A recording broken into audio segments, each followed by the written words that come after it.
অসম্ভব সুস্বাদু শীতকালীন মজার পিঠেগুলোর মধ্যে আর একটি মজার পিঠে হচ্ছে এই মালপোয়া পিঠে। যেমন নরম তুলতুলে ফুলকো হয়, তেমন ভীষণ সুস্বাদু হয়।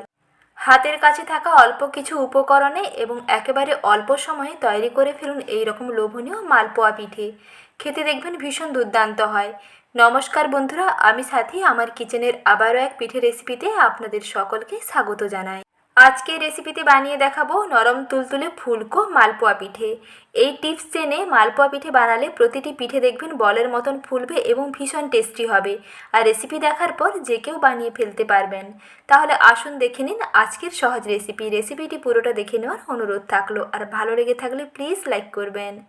প্রথমে দেখুন একটি বড় বাটির মধ্যে নিয়ে নিচ্ছি মেজারিং কাপের হাফ কাপ সুজি। যদি চায়ের কাপ মেপে নেন তাহলে 1 কাপ সুজি নেবেন। আর যেই কাপের সুজি নিয়েছি সেই কাপের মাপ করে 1 কাপ জল দিয়ে এই সুজিটাকে ভিজিয়ে নিচ্ছি প্রায় 2 থেকে 3 মিনিট। 2 থেকে 3 মিনিটের মধ্যেই দেখবেন সুজিটা বেশ ভালোভাবে নরম হয়ে গলে যাবে, একেবারে কাদার মতো নরম হয়ে যাবে। প্রথমে সুজিগুলোকে একটু জল দিয়ে এরকম ভিজিয়ে রাখবেন, তারপর একটু ঢাকনা দিয়ে ঢেকে দেবেন মোটামুটি 2 থেকে 3 মিনিট। বেশি সময়ও লাগবে না, 3 মিনিটের মধ্যেই দেখবেন এই সুজিটা কিন্তু ভালোভাবে এই জলটাকে শোক করে নিয়ে বেশ সুন্দর নরম হয়ে একেবারে পাঁকের মতন ঘেঁটে যাবে। এই টিপসগুলো জেনে মালপোয়া পিঠে বানালে প্রতিটা পিঠে দেখবেন বলের মতন ফুলবে এবং ভীষণ নরম তুলতুলে হবে, একেবারে তুলোর মতো নরম হবে, ভেতরটা বেশ স্পঞ্জি হবে এবং বেশ টেস্টি হবে। তার জন্য প্রথমে এইরকম সুজিগুলোকে জল দিয়ে ভিজিয়ে রাখতে হবে। কিছুক্ষণ পরেই দেখুন সুজিটা বেশ ভালোভাবে জলটাকে শোক করে নিয়েছে আর কত সুন্দরভাবে দেখুন নরম হয়ে গেছে। সম্পূর্ণ জলটা দেখুন বেশ ভালোভাবে সুজির গায়ে মিশে গেছে আর সুজিগুলো বেশ নরম হয়ে গেছে। সুজি সমেত এই জলটাকে একটি বাটির মধ্যে নিয়ে নিচ্ছি। আর এখানে মেজারমেন্টটা দেখে নিন, এইভাবে বানিয়ে ফেলুন, দেখবেন পিঠে একবারে পারফেক্ট হবে। প্রথমে 1 কাপ সুজি নিয়েছিলাম, সেই কাপের মাপ করে দিচ্ছি 1 কাপ ময়দা। যতটা সুজি নেবেন ততটাই ময়দা দিতে হবে। প্রথমে 1 কাপ জল দিয়ে সুজিটাকে ভিজিয়ে নিয়েছিলাম, সেই ক্ষেত্রে এখানে আরও 1 কাপ জল দেব। তবে তার আগে এখানে হাফ কাপ দিয়ে দিচ্ছি চিনি। যতটা সুজি কিংবা যতটা ময়দা নিয়েছি তার হাফ কাপ দিচ্ছি চিনি। আর একটি চা চামচে 4 ভাগের 1 ভাগেরও একটু কম থাকবে দিচ্ছি লবণ। যে কোনো মিষ্টি জাতীয় জিনিসে অল্প লবণ দিলে তার মিষ্টত্ব দেখবেন আরও বহুগুণে বেড়ে যায়। বিশেষ করে এই মালপোয়া পিঠেতে অল্প কিন্তু লবণ দিতে হয়, তাহলে দেখবেন এর টেস্টটা আরও বেটার হয়। তারপরে কিছুক্ষণ উপকরণগুলোকে মিশিয়ে নিলাম, তারপর একটা ঘন করে ব্যাটার বানাতে হবে। প্রথমে দেখুন উপকরণগুলোকে মিশিয়ে নেওয়ার পরে মিশ্রণটা বেশ টাইট আছে।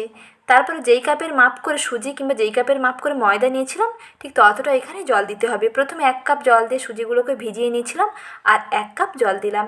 এই মেজারমেন্ট করে ব্যাটারটা যখন বানাবেন ব্যাটার একেবারে দেখবেন পারফেক্ট হবে। ব্যাটার একেবারে যে এখানে পাতলা বানাবেন তাও নয়, আবার একেবারে কিন্তু বেশি ঘনও বানাবেন না। বেশি ঘন বানালে পিঠেগুলো কিন্তু ফুলকো হবে না, শক্ত হয়ে যাবে। আবার বেশি যদি পাতলা বানান তাহলে তেলের মধ্যে ছাড়ার সঙ্গে সঙ্গে দেখবেন ব্যাটার তেলের মধ্যে একেবারে মিলিয়ে যাবে, পিঠের ভালোভাবে শেপ তৈরি হচ্ছে না। তাই ব্যাটারটা একটু এইরকম দেখুন ঘন করে বানিয়ে নিয়েছি। একটি হ্যান্ড উইক্স দিয়ে এই ব্যাটার বেশ ভালো করে ফেটিয়ে নিচ্ছি। যত ভালো করে ফেটাবেন তত দেখবেন পিঠেগুলো বেশ ফুলকো হবে। এই মিশ্রণটাকে বেশ খানিকক্ষণ সময় নিয়ে ফেটিয়ে নিচ্ছি। ওপরটা দেখুন বন্ধুরা এইরকম বাবলসে কিন্তু ভরে গেছে। এখানে আমি কোনো রকম কিন্তু সোডা দেব না। সোডা দিলে পিঠেগুলো ফুলকো হলেও পিঠে কিন্তু খুব তাড়াতাড়ি পুড়ে যায় কিংবা কালারটা চেঞ্জ হয়ে যায়, তাতে কিন্তু বেশি ভালো লাগে না আর অনেক পরিমাণে তেল টেনে নেয়। তাই এখানে সোডা না দিয়ে মিশ্রণটাকে বেশি পরিমাণে এইরকম ফেটিয়ে নেবেন।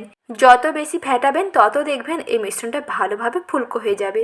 তারপরে আবারও 2 মিনিট মতন একটু স্ট্যান্ডিং টাইমে রেখে দিচ্ছি ব্যাটারটা যাতে ভালোভাবে সেট হয়ে যায়। এখন এর মধ্যে সবশেষে দিয়ে দিচ্ছি 1 টেবিল চামচ গুঁড়ো দুধ। এই গুঁড়ো দুধটা সবশেষে অ্যাড করবেন, তাতে দেখবেন মিশ্রণে মাখাটা বেশ সুবিধা হবে, বেশ ভালোভাবে মাখানো হয়ে যাবে। গুঁড়ো দুধটা দিলে কিন্তু টেস্ট দুর্দান্ত হয়। তাই অবশ্যই বন্ধুরা গুঁড়ো দুধ দেওয়ার চেষ্টা করবেন। আর গুঁড়ো দুধ না থাকলে যখন ব্যাটারটা তৈরি করবেন মেশাবেন তখন জলের বদলে তরল দুধ দিয়ে মিশিয়ে নেবেন, তাহলে দেখবেন টেস্টটা বেটার হবে। এখানে যেহেতু গুঁড়ো দুধ দিয়ে মেশাবো তাই আমি কিন্তু এখানে জল দিয়ে মিশিয়ে নিয়েছি। এখন ব্যাটারের ঘনত্বটা দেখুন বন্ধুরা কতটা সুন্দর হয়েছে। ব্যাটার একেবারে রেডি। আরও 2 মিনিট মতো ঢাকা দিয়ে ঢেকে দেওয়ার কারণে ব্যাটারটা বেশ ভালোভাবে সেট হয়ে গেছে। এখন এর থেকে 1 হাতা করে ব্যাটার নিয়ে এই ডুবো তেলের মধ্যে ভেজে নিচ্ছি। আর যতবার ব্যাটার নেবেন ততবার এইরকম ওপর নিচে করে ব্যাটারটাকে গুলিয়ে নেবেন, তাহলে ব্যাটারের ঘনত্ব সব জায়গায় সমান থাকবে। কড়াইতে পরিমাণ মতন সাদা তেল গরম করতে বসিয়ে দিয়েছি। তেলটা মোটামুটি প্রথমে বেশ ভালো করে গরম হয়ে গেছে। তেল ভালো হয়ে গরম হয়ে আসলে তারপরে 1 হাতা করে ব্যাটার তেলের উপরে দিয়ে দেবেন। তেলে দেওয়ার সঙ্গে সঙ্গেই দেখবেন পিঠেটা এইরকম ফুলতে শুরু করবে, তেলের উপরে ভেসে উঠে আসবে। কিছুটা গরম তেল এইরকম ওপর থেকে ছিটিয়ে দেবেন, পিঠের ওপরটা যাতে বেশ ভালোভাবে ভাজা হয়ে যায়। যখন দেখবেন যে একটা সাইডের কালারটা মোটামুটি একটু সোনালি হয়ে গেছে, তখন অপর সাইডটাকে উল্টে দেবেন। এইভাবে উল্টে পাল্টে একটু লাল করে ভেজে নিলে রেডি হয়ে যাবে ফুলকো ফুলকো মালপোয়া পিঠে। বানানো খুবই সহজ, আর রেসিপি দেখলে যে কেউ কিন্তু বানিয়ে ফেলতে পারবেন। এই টিপস এবং ট্রিক্সগুলো জেনে মালপোয়া পিঠে বানালে প্রতিটা পিঠে দেখবেন এইরকম বলের মতন ফুলবে, ভেতর থেকে একেবারে স্পঞ্জি হবে, আর খেতেও দেখবেন দুর্দান্ত হবে, ভীষণ নরম তুলতুলে হয়, আর ভাজার পরেও অনেকক্ষণ পর্যন্ত দেখবেন একই রকম ফুলকো থাকবে। আর এই রেসিপি দেখে এই মালপোয়া পিঠে তৈরি করলে পিঠে বানানোর পরে 3 থেকে 4 দিন রেখে পিঠেগুলোকে খেতে পারবেন। যেহেতু এটা শীতকালে এই পিঠে বানালে কিন্তু ফ্রিজ ছাড়াই এমনি নর্মাল জায়গায় সংরক্ষণ করতে পারবেন। 3 থেকে 4 দিন রেখে খেতে পারবেন, একই রকম ফুলকো থাকবে এবং একই রকম টেস্ট থাকবে। টেস্টে কিন্তু কোনো রকম ফারাক হবে না, পিঠেটা কিন্তু দুর্দান্ত লাগবে খেতে। তাই দেরি না করে ঝটপট ট্রাই করে ফেলুন। আর প্রতিটা পিঠে ভাজার পরে এগুলোকে একটু কিচেন টিস্যুর উপরে রেখে দেবেন, তাহলে এর যে অতিরিক্ত তেলটা দেখবেন সোপ করে যাবে। তারপরে পিঠেগুলোকে এক এক করে ভেজে নিয়েছি, এখন এই পিঠেগুলোকে একটি প্লেটে সার্ভ করে নিচ্ছি। পিঠেগুলো যেমন নরম তুলতুলে হয়, তেমন ফুলকো হয়, আর তেমনই টেস্টি হয়।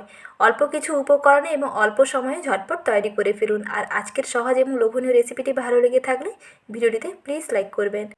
পিঠেগুলো দেখুন বন্ধুরা কতটা নরম হয়েছে, তুলোর মতো নরম হয়, আর ফুলকোও হয়, আর ভীষণ টেস্টি হয়। একেবারে ভেতর থেকে স্পঞ্জি হবে, ফুলকো নরম তুলতুলে এই মালপোয়া পিঠে রেসিপিটি ভালো লেগে থাকলে লাইক, শেয়ার এবং চ্যানেলটিকে সাবস্ক্রাইব করে নেওয়ার অনুরোধ থাকলো। আর এই রকম নতুন নতুন রেসিপিগুলো পেতে পাশে থাকা বেল আইকনের অল বাটনটিও বাজিয়ে রাখবেন, নতুন ভিডিওর আপডেট সবার আগে পেয়ে যাবেন। ভালো থাকবেন, ধন্যবাদ।